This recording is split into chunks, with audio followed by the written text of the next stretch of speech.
बौद्ध धर्म के संस्थापन महात्मा बुद्ध की अमृतवाणी में जीवन से सारे कष्टों के निवारण का सूत्र छिपा है। उनके ज्ञान, उपदेश, सीख और विचारों से जीवन सुखी बनता है।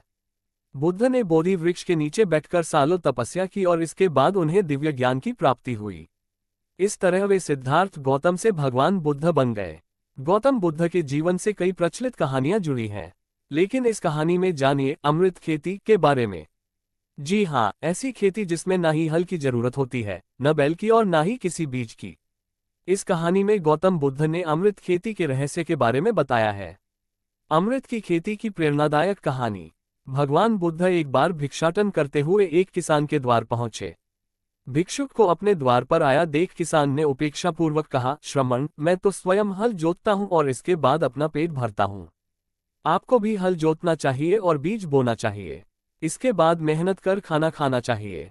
किसान की बात सुनकर बुद्ध ने मुस्कुराते हुए कहा, हे अन्नदाता, मैं भी खेती ही करता हूँ। बुद्ध की बात पर किसान को जिज्ञासा हुई और उसने कहा, तुम्हारे पास न ही मैं हल देख रहा हूँ, न ही बैल और न ही खेती के लिए जमीन। तो तुम कैसे कह रहे हो कि तुम भी खेती करके ही खाना खाते हो? तुम अपनी खेती के संबंध में मुझे जरा समझाओ। बुद्ध ने किसान से कहा, मेरे पास श्रद्धा, भक्ति, आस्था, आदर, सम्मान और स्नेह भाव का बीज है।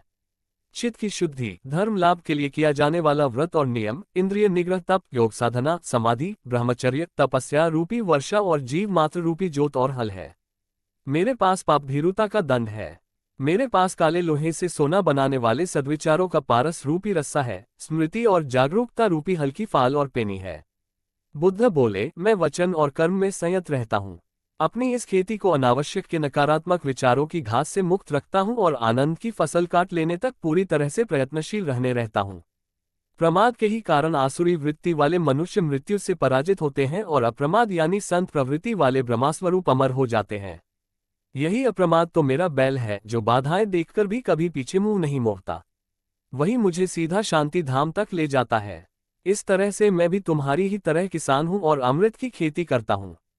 तो दोस्तों, ये बुद्ध मॉरल स्टोरी आपको कैसी लगी जरूर बताना और कमेंट में नमो बुद्धाय जरूर लिखिए।